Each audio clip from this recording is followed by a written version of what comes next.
Una noche como la de hoy, del 19 al 20 de abril, pero de 1963, a las 5:30 de la mañana, el franquismo mató a Julián Grimau, miembro del Comité Central del Partido Comunista que llevaba 3 años en España trabajando en la clandestinidad. El franquismo lo detuvo, lo torturó salvajemente y lo fusiló. 27 balas y 3 tiros de gracia. Pero entre todos aquellos tiros que disparó, el régimen se pegó a sí mismo uno a su reputación internacional. El fusilamiento de Grimau supuso un antes y un después para la imagen exterior de la dictadura, por muchos intentos que hizo Fraga por blanquear lo que pasó en aquella noche, aquella madrugada del 19 al 20 de abril del 63.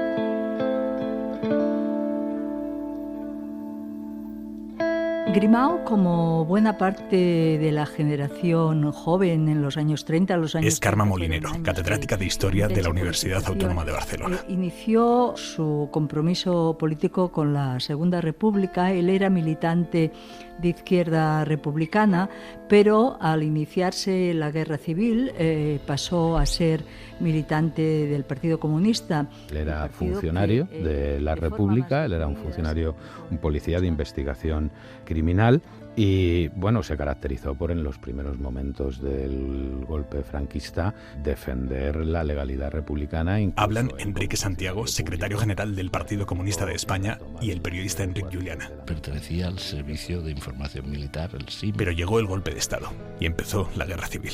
Él profesionalmente era policía y la guerra la pasó en Barcelona. Barcelona era retaguardia republicana en ese tiempo y era un lugar con importante conflictividad en el seno de la República. Era un hombre de los servicios secretos de la República y que había participado, por ejemplo, en la persecución y represión de lo que se llamaba la Quinta Columna. Había estado también en Barcelona durante el episodio del PUM. Se refiere Juliana a la represión contra los trotskistas. Y posteriormente, como a la mitad de la guerra, fue destinado a Madrid ya en tareas, de defensa, básicamente, siempre en la administración civil. Nunca tuvo un papel destacado tampoco en la estructura militar de la Segunda República, ¿no? Pero el franquismo terminó imponiéndose en la Guerra Civil. Con el fin de la guerra, él se exilia, sale para Francia, como tantos otros refugiados. Posteriormente va a América Latina. Estuvo en Cuba y al acabar la guerra se trasladó a Francia, donde ya comenzó a colaborar más activamente con la dirección del Partido Comunista de España a partir de 1944 aproximadamente. Todos estos movimientos en la vida política de Grimau sucedieron de la mano de un hombre con el que Grimau trabajó en su exilio en América Latina.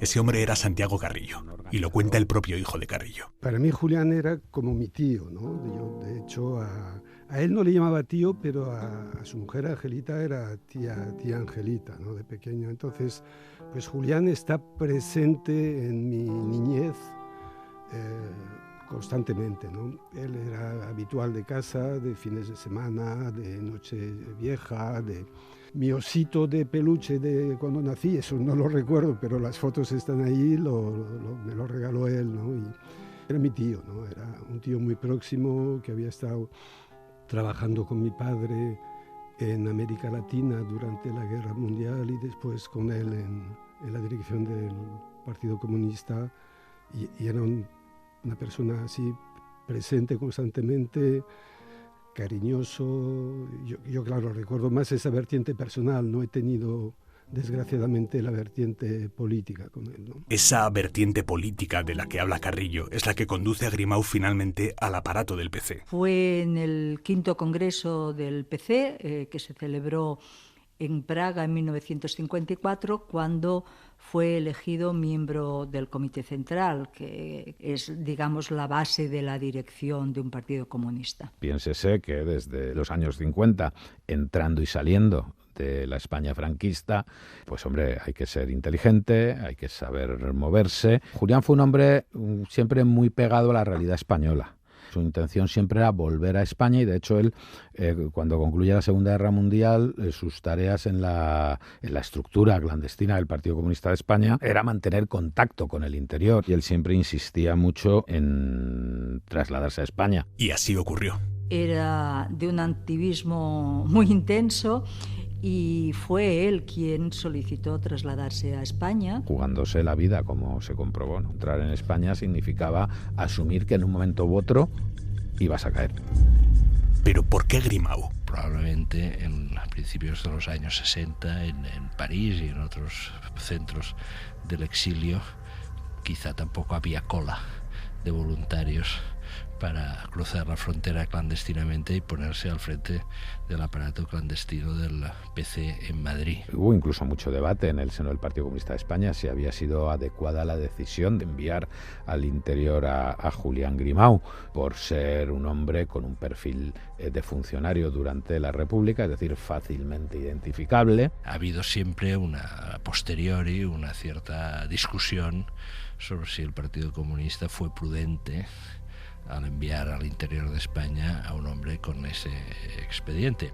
Habían elementos de peligro. Tiempo después, Jorge Semprún, cuando ya estaba enfrentado a Santiago Carrillo, terminó achacándole la decisión equivocada, decía, de haber mandado a Grimau a España. En esas cosas tampoco hay, ni mucho menos una situación de clandestinidad, tampoco hay unos archivos que digan claramente cómo fue, pero el caso es que 5 años después de ser elegido miembro del Comité Central, ya en 1959 sí consigue instalarse ya como, no voy a decir definitivamente, pero ya de una forma más permanente en el interior, organizando la resistencia y las redes de resistencia del Partido Comunista de España. De manera que en ese momento, porque es un momento muy álgido, en Madrid coincidió con otros 2 importantes dirigentes comunistas, Jorge Semprún y Francisco Romero Marín. Víctor Díaz Cardiel tuvo contactos con Julián, no sé si el mismo día de su detención o el día anterior. Fundamentalmente, él tuvo una tarea muy importante de organización del partido en Madrid. ¿Cómo era la vida de Grimau en la clandestinidad? Bueno, la vida en clandestinidad es una vida pues aislada de la familia, con cambios permanentes de domicilios. No existía una red de pisos clandestinos porque tampoco el partido tenía ese patrimonio. Lo que existía era una red de apoyo muy importante, social. O sea, lo que eran casas de miembros del partido, de colaboradores. Vivían en la clandestinidad en una España que empezaba a moverse. Desde el inicio de la década, el régimen tuvo que enfrentarse al reto de una sociedad en rápida transformación y al crecimiento de una conflictividad social cada vez más significativa. Al principio solo era obrera, pero en poco tiempo también fue estudiantil. En el año 62 se había producido algo novedoso, la primera huelga general de carácter general en España. Comenzó la gran huelga, la huelgona. La huelga general de Asturias, que empezó en un pozo minero, se fue extendiendo a otros pozos mineros, se extendió después a la industria y acabó adquiriendo casi un carácter de huelga general. El Partido Comunista de España había tomado una posición, la guerra había concluido, había que optar por la reconciliación y por defender los derechos de los trabajadores al margen de en qué bando hubieran luchado en la guerra civil, ellos o sus familias.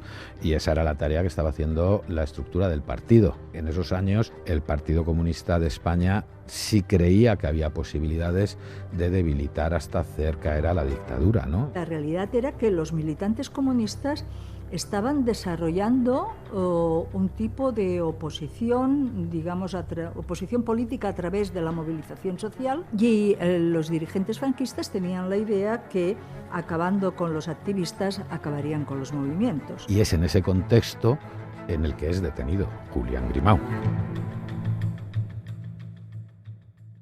Madrid, 7 de noviembre de 1962. La policía le había localizado a través de una delación, es decir, se había producido alguna detención y la delación es uno de los elementos trágicos de la clandestinidad. Una persona que estaba en la organización del partido, cuyo apellido, solo recuerdo el primer apellido era Lara, le entregó. Y es sabido también que esa persona después desapareció y no se ha vuelto a saber nunca nada de esa persona, ¿no? Él estaba atendiendo unas citas, llevaba varios días atendiendo unas citas y, bueno, evidentemente había habido una infiltración en una de las redes del Partido Comunista de España en Madrid y la policía lo estaba siguiendo. La policía no capturaba de inmediato cuando tenía localizado a una persona con una cierta importancia en la estructura clandestina, sino que, a ser posible, intentaba hacerle el seguimiento para identificar otros contactos, ¿no? Las estructuras clandestinas suelen ser compartimentadas para evitar precisamente que una delación o una debilidad de alguien ante la policía pueda afectar a toda una organización, pero siempre hay un momento en que cae alguien más, ¿no? La cita siempre tenía que ser estricta, o sea, ahí no valían retrasos. Pues las citas eran siempre de 2 personas, no más. Se llegaba a una hora determinada, con unas claves. Se llegaba a la hora, el margen era de segundos. Si a la hora de la cita la persona no estaba con la clave correspondiente, obviamente esa cita quedaba desactivada. Julián tenía cita con esta persona. Si en la cita con esa persona es donde pasan las cosas, pues hay un primer candidato. Y si resulta que esa persona de repente ha desaparecido, y pues blanco y en botella. En ese momento, Julián Grimau no sabía que estaba viviendo sus últimas horas de libertad. Y fue ahí cuando cayó. Él es detenido en un autobús de línea cerca de la glorieta de Cuatro Caminos, ¿no? Se subió en un autobús en Cuatro Caminos, en el cual estaba él solo y 2 o 3 miembros de la Brigada Político-Social. Y allí mismo lo detuvieron, dentro del autobús. Juan José del Águila, exmagistrado, es una de las personas que más a fondo ha estudiado el caso de Julián Grimau. Él sube en un autobús y al cabo de unos minutos él se da cuenta que en el autobús hay muy poca gente, hay 2 o 3 pasajeros solo, y que el autobús no para en las paradas, hay una policía. Entonces se pone a gritar: soy miembro del Partido Comunista, se intenta llamar la atención, ¿no? La consigna del partido en ese momento era inmediatamente gritar el nombre y reclamarse como militante comunista, evidentemente, para que alguien lo oyera y esa información además pudiera llegar no solamente a la dirección del partido, sino que también pudiera llegar al exterior, a medios de comunicación, a que se conociera, ¿no?, que esa persona había sido detenida. La noticia llegó hasta París. Fue un mazazo, ¿no? Y el hecho de saber que su vida peligraba, pues mucho dolor. Un dolor que solo acababa de empezar. Cuando detienen a Julián Grimau, lo llevan directamente al gran centro de la Brigada Política y Social, que era la Dirección General de Seguridad, la Puerta del Sol, el edificio que actualmente es el gobierno de la Comunidad Autónoma de Madrid. Y allí está días siendo sometido a interrogatorios y torturas. Y la policía se vengó de él, la policía franquista se vengó de él porque él había sido un policía de la República. Bueno, las torturas que se hacían en la Dirección General de Seguridad eran muy conocidas, ¿no? Eran desde los ahogamientos, los submarinos, los golpes. Era muy habitual las quemaduras con cigarrillos en todo el cuerpo. Eso era un ensañamiento muy habitual. Estar colgados para descoyuntar huesos durante mucho tiempo mientras que eran golpeados. Y sobre todo esa estrategia de hacer perder toda percepción del tiempo, del espacio, ¿no?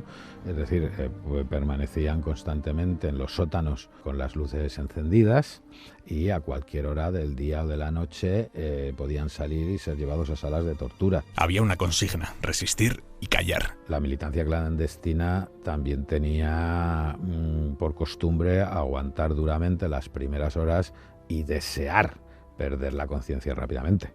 Quiero decir, lo peor que te puede pasar en esa situación es aguantar sesiones de tortura prolongadas durante horas. Mientras peor te traten y antes pierdas la conciencia, entre comillas, menos sufrimiento, ¿no? A la vista de que no existieron grandes caídas de la estructura del Partido Comunista de España, pues evidentemente no contó nada. Probablemente si hubiera contado algo, pues no habría sido tan duramente torturado, ¿no? Romero Marín compartía piso con Julián Grimau, ¿no?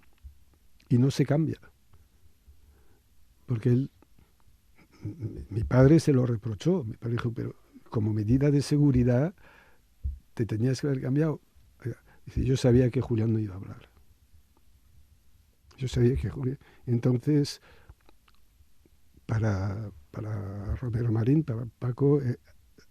consideraba que habría sido una una muestra de desconfianza y no se cambió de piso.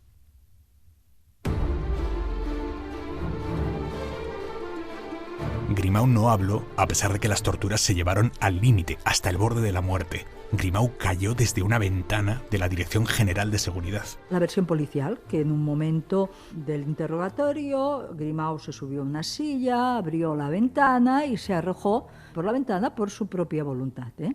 Esa versión también la aceptó el juez de guardia. La policía sostuvo que él se había tirado en un momento de desesperación. La versión del Partido Comunista siempre fue de que le habían tirado por la ventana. No se mató de milagro. Eso incluso los informes forenses que luego se han conocido indican sin mucha duda que fue arrojado. Más bien lo que parece es que las sesiones de tortura habían sido tan intensas que debió perder el conocimiento y debieron pensar que lo habían matado. Explican quienes lo han estudiado que fueron 4 pisos de caída hasta el suelo. Esa es otra indicación también que pone de manifiesto que evidentemente intentaron matarlo tirándolo desde un 4º piso, porque no se interrogaba a las personas en los pisos superiores. Las salas de interrogatorio y de torturas estaban en los sótanos precisamente para que nadie tuviera percepción, no viera luz del día y siempre con una bombilla para hacer perder eso, la ubicación espacial, temporal, desorientar y facilitar los interrogatorios, ¿no? Intervinieron una lesión, una fractura de la base del cráneo y tenía una especie de hueco así en la cabeza. Se partió la cabeza, una gran herida que le descompuso el cráneo, y lo sorprendente es que sobrevivió en muy difíciles condiciones, pero sobrevivió. Sale del hospital donde lo operaron y lo llevan a Carabanchel. En Carabanchel entonces había 2 galerías donde llevaban a los presos políticos. Yo he leído biografías de gente que habló con Julián Grimau en los pocos días que estuvo allí en Carabanchel. Y todos llegan a la convicción de que él tenía muy claro de que se lo iban a cepillar.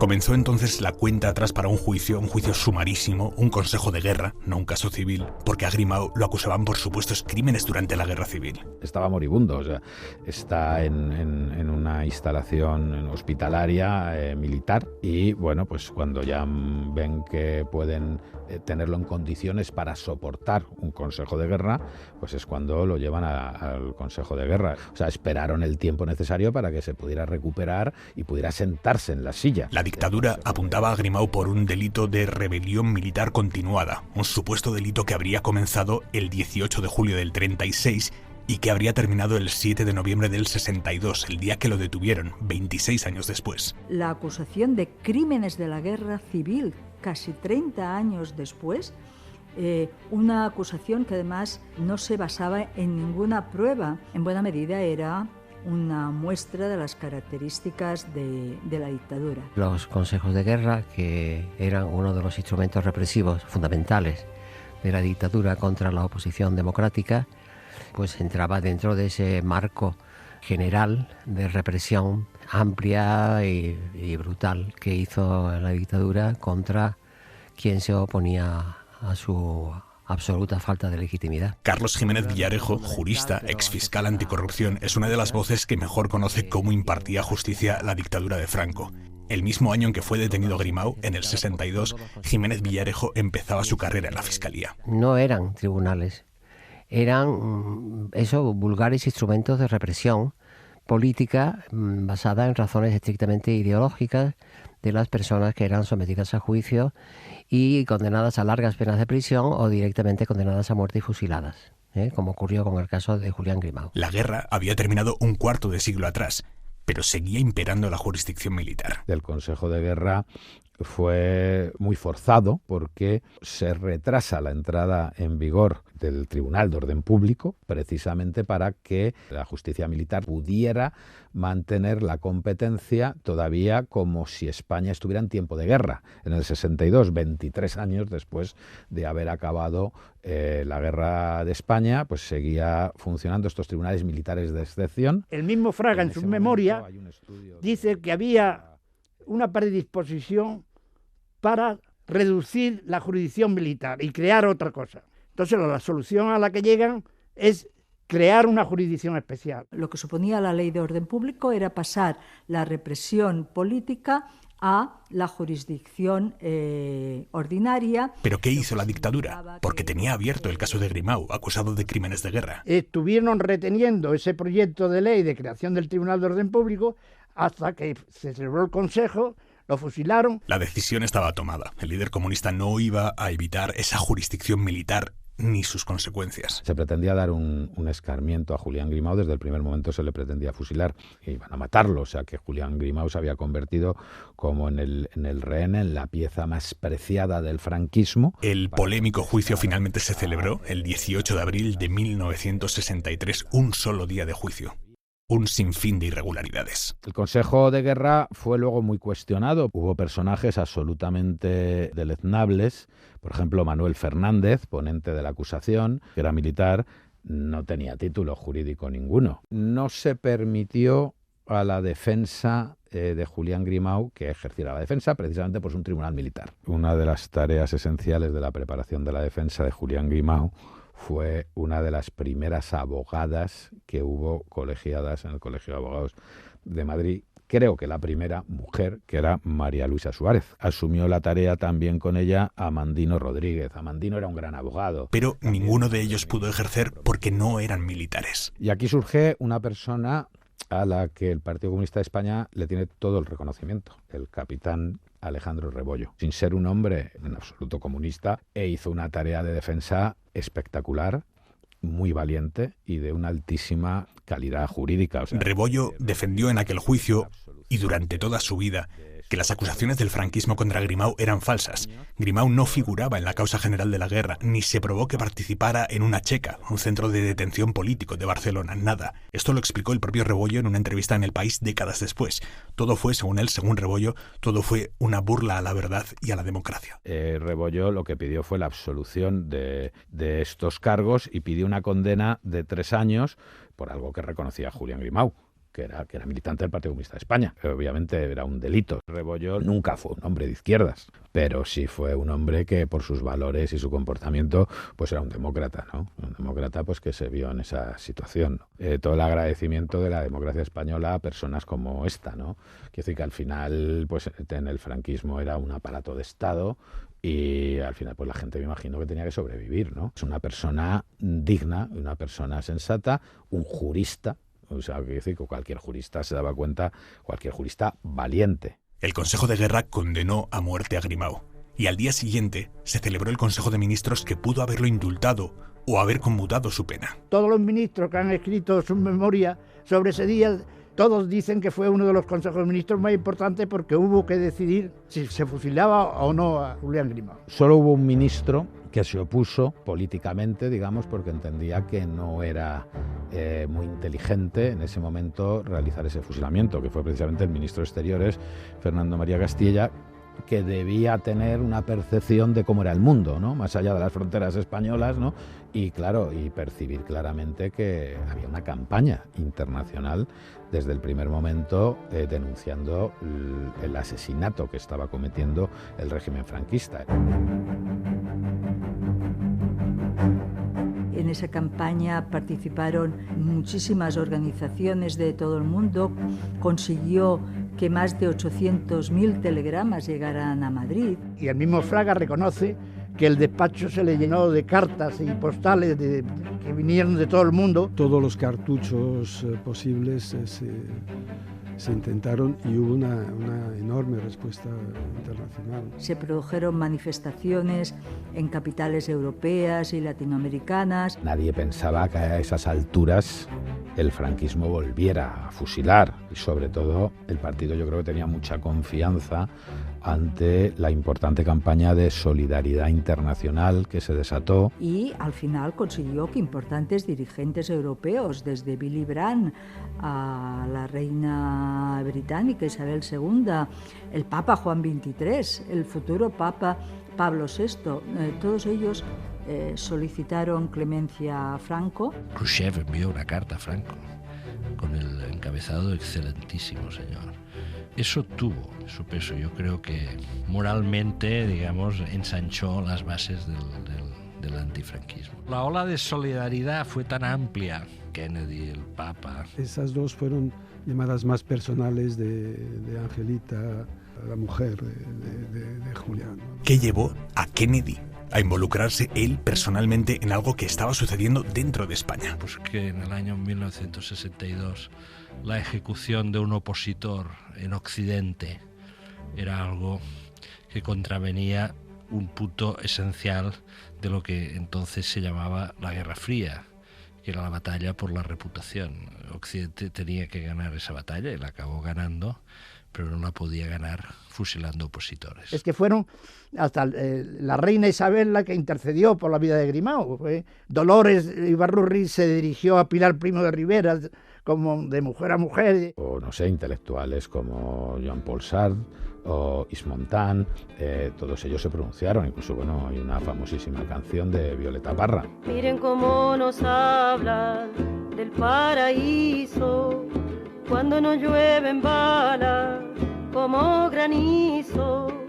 Miren el entusiasmo con la sentencia, sabiendo que mataban ya la inocencia. ¿Qué dirá el Santo Padre que vive en Roma, que le están degollando y a sus palomas? El que oficia la muerte como un verdugo, tranquilo está tomando su desayuno. Lindo se dará el trigo por los sembrados, regado con tu sangre, Julián Grimao. Tanto la viuda como las hijas, pues hasta el final estuvieron pendientes de lo que podía ser un indulto final. Pues no, pues una mínima sensibilidad, pues inteligencia política, pues habría llevado a pensarse esto y conmutar la sentencia, la condena de muerte, pues conmutarla por una cadena perpetua. No fue así, y a Grimao ya solo le quedaban horas. Ya cuando entró de madrugada pues ya se vio que eso era imparable. Van a por el abogado militar que le defendió, Rebollo van a por él a su casa y le dicen que se vista con el traje de gala, porque el Código de Justicia Militar establece que el abogado que ha defendido al reo que está condenado a muerte le tiene que acompañar. Y entonces lo llevaron al Carabanchel. Debajo del centro de la cárcel había las celdas de condenados a muerte, y en esa celda Rebollo permaneció durante toda la noche. Dice que lo único que le interrumpía era el médico que entraba de vez en cuando para chequear la salud de Julián Grimao, y dijo que estaba absolutamente tranquilo. Hubo una anécdota muy curiosa, y es que Grimao le tuvo que animar al abogado. No te preocupes, si lo has hecho muy bien y tal. Y una de las cosas que hizo Julián, que tuvo un detalle con él, es se sacó una fotografía de las hijas y se la dedicó a Rebollo. Y hay un dato que, viendo papeles, es un dato muy revelativo, y es la firma de Julián Grimao cuando le notifican la condena a muerte. Esa firma es idéntica a la de Grimao de toda la vida, o sea que no se inmuta.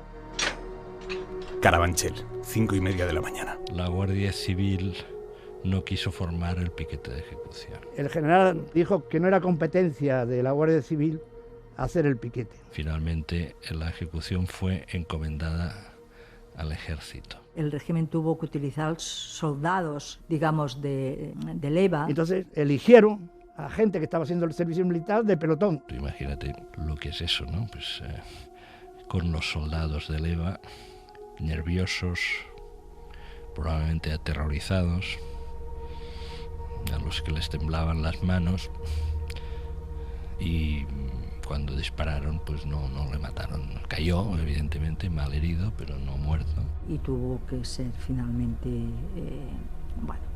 con tiro de gracia, ¿no?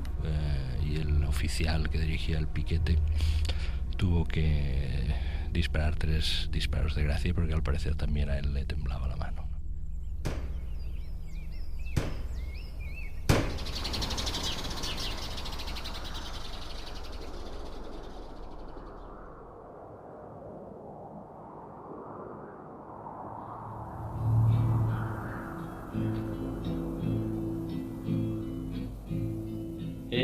conocido el crimen una mañana.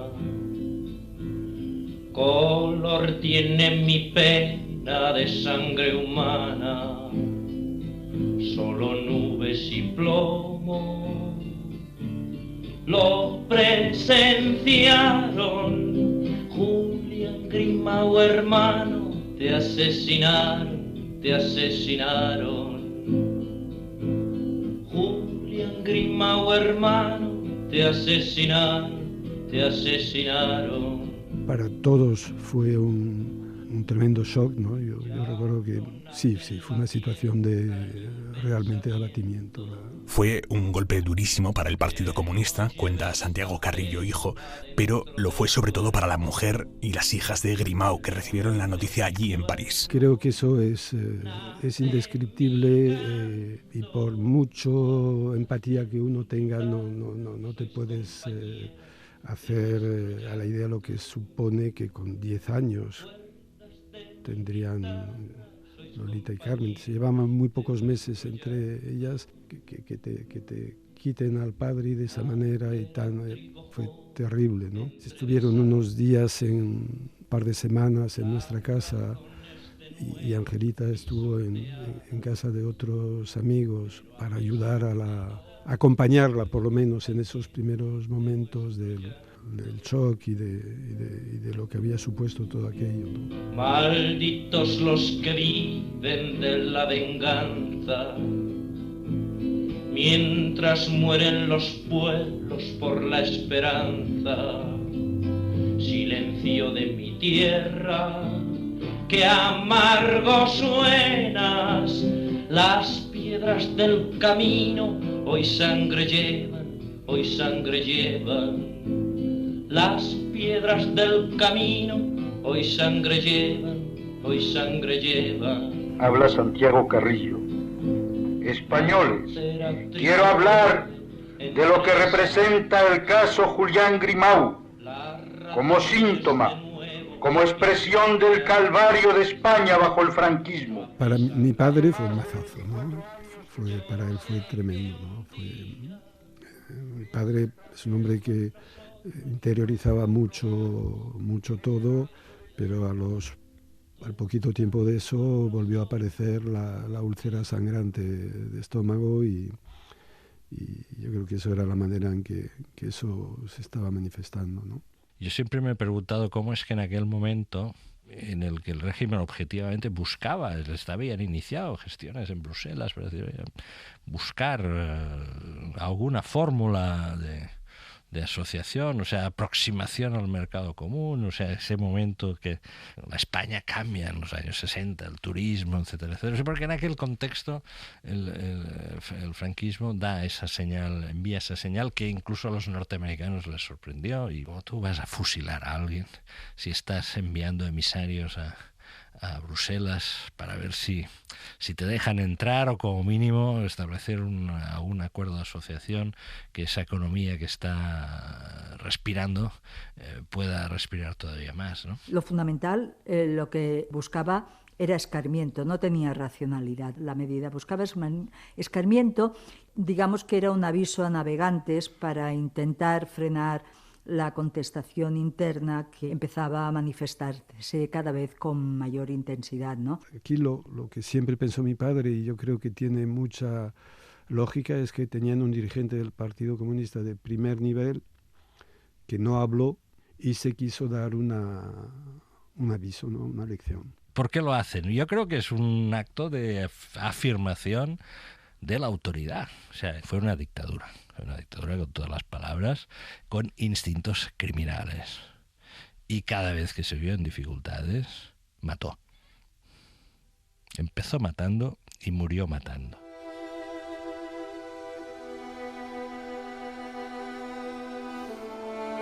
Dentro de España hubo la contestación que podía haber en una dictadura férrea. En algunos sitios sí que se produjeron manifestaciones. En Barcelona algunos estudiantes, profesores muy jóvenes fueron a Canaletas, a las Ramblas, protestaron y fueron detenidos, con lo cual tuvo graves consecuencias. Pero la gran contestación, el gran shock, fue el que se vivió fuera de España. Lo que viene es a profundizar la imagen represiva del régimen. Un gran desprestigio del régimen franquista a nivel internacional. El franquismo salió tocado y si alguien tenía dudas de la naturaleza del franquismo, si alguien pensaba que el franquismo podía reciclarse, pues con esto quedó claro que no era posible. Y ya el régimen, ya de antemano, ya preveyendo eso, editó varios folletos que se encargó de distribuir a la prensa extranjera, en los consulados y en las diplomacias, varios folletos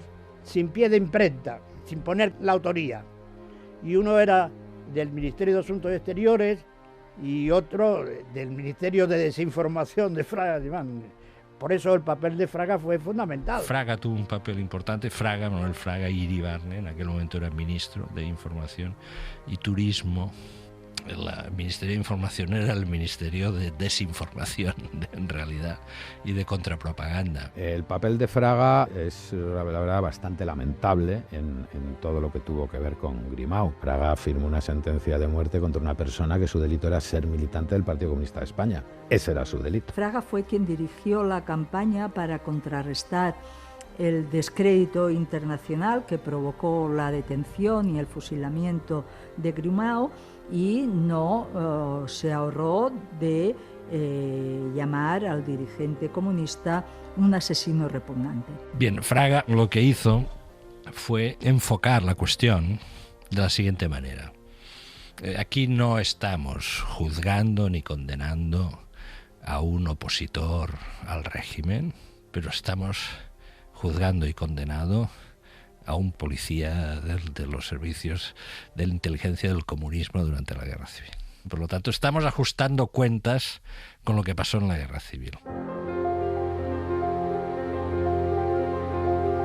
A la familia se le negó durante años saber incluso dónde estaban los restos de Grimau. Primero estuvieron en el cementerio de Carabanchel, pero de forma secreta, sin que nadie supiera dónde habían ido, dónde habían estado depositados. Era un secuestro, o sea, lo que hicieron con Julián Grimau era un secuestro y la falta de humanidad del régimen franquista pues era absolutamente evidente. Pero luego, a través de la familia, consiguieron recuperarlos y trasladarlos al cementerio civil. Yo fui testigo de ese traslado y entonces nos concentramos allí un grupo de gente y la policía tomó el recinto del cementerio civil, incluso hubo detenciones. Y a partir de ahí empezó una lucha de la familia por anular la condena a muerte de Grimau, que todavía hoy, 2022, no ha sido anulada, sigue vigente la condena. La nulidad del proceso, formalmente, del proceso del Consejo de Guerra no se ha producido. Ni el régimen franquista, ni en democracia, nunca ha habido facilidades ni voluntad para revisar y para anular esa condena. O sea, eso no ha tenido ningún efecto. El intento por anular la condena en democracia llegó a la sala militar del Tribunal Supremo, pero solo el presidente de esa sala votó a favor de anular la condena. Lo cuenta Carlos Jiménez Villarejo, el hermano de aquel juez que se quedó solo. Del caso Grimau recuerdo la complicidad de la magistratura española cuando rechazó el recurso de revisión que interpuso su viuda en el año 90, y dentro de ese contexto la existencia de un voto particular de un magistrado, que era exactamente el presidente de la Sala de lo Militar del Tribunal Supremo en aquella fecha, José Jiménez Villarejo, que disintió del voto mayoritario y estimó que el recurso de revisión debía haber sido estimado porque la sentencia que dictó el Consejo de Guerra, que lo condenó a muerte, era directamente nula. En principio, si sale adelante la ley de memoria que se tramita ahora en el Congreso, la condena de Grimau ahí sí quedaría anulada. Claro, con la ley de memoria democrática, pues esas condenas, la de que hay en vigor del 2007, esas condenas pueden declararse ilegítimas en un proceso individual. Precisamente ahora lo que estamos es en la nueva ley de memoria democrática, que esperamos que se apruebe en breve, donde, pues por mandato legal de iure, todas esas condenas van a ser anuladas.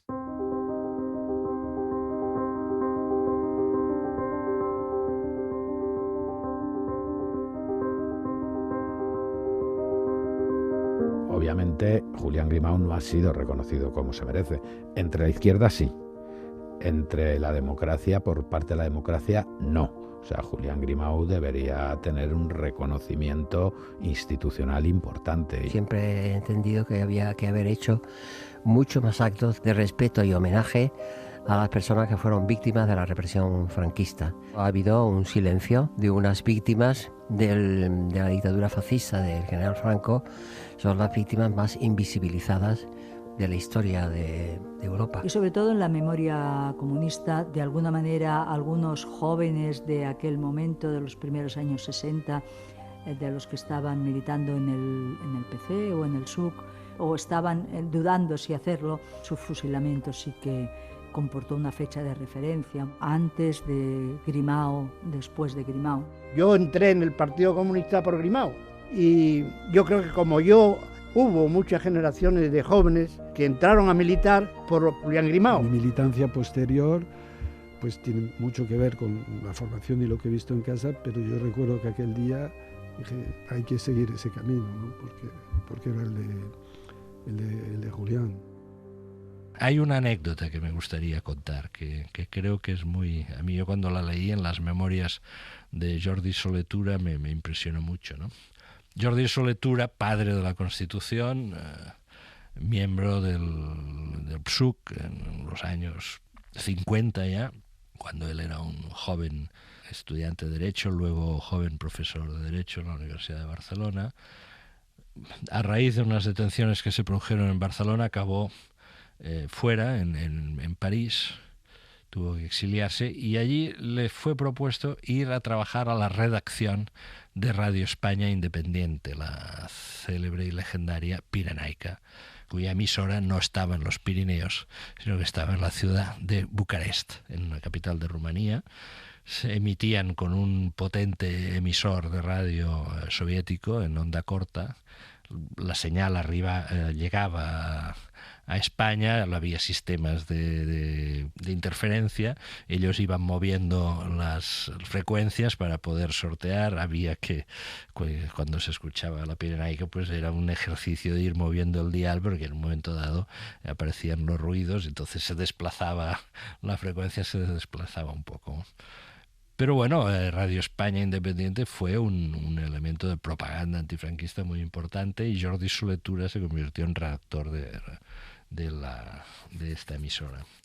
A raíz del fusilamiento de Grimau, el equipo de Radio España Independiente hizo un programa que iban nombrando uno a uno el nombre de los ministros del gobierno de Franco que habían dado la conformidad a la pena de muerte, y un locutor leía el nombre y otro exclamaba asesino, y así sucesivamente, ¿no? Y lo hacían por turnos, lo reemitían constantemente, ¿no? Parece que eso tuvo bastante impacto, ¿no?, en los oyentes, en España, y sobre todo en países donde había muchos emigrantes españoles, como Alemania, como Francia, donde se oía mejor porque allí no la interferían. Y al cabo de unas semanas, Santiago Carrillo apareció en Bucarest, secretario general del PC, y quiso reunirse con los redactores de la Pirenaica de Radio España Independiente. Y en esa reunión les dice: escuché vuestra emisión y me impresionó mucho, estaba muy bien hecha, pero quiero deciros que quizá contenía un error político. Pensad que con algunos de los que han firmado esa pena de muerte seguramente tendremos que negociar una salida política para España dentro de unos años. Y efectivamente, al cabo de 15 años, en 1977, Jordi Solé-Tura, entonces locutor de Radio España Independiente y el que iba tildando de asesinos a los ministros de Franco que habían fusilado a Grimau, pues negoció la Constitución, y entre otros la negoció con Manuel Fraga, que era no solo uno de los ministros que había dado el placet a la pena de muerte, sino el hombre que organizó la campaña de propaganda del franquismo para justificar la pena de muerte. Esta es la historia de España. Está hecha así, esta es la pura realidad de las cosas, ¿no? Y esta anécdota o esta historia es algo más que una anécdota. Esta historia nos cuenta muchas cosas de cómo este país pasó de la dictadura a la democracia, de la grandeza del paso, de la complejidad del paso y de los claroscuros también del paso.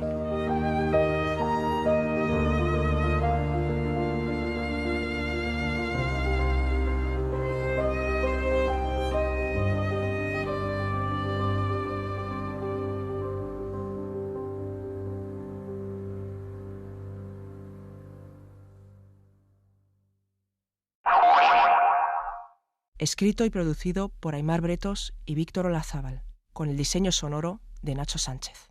Hora 25.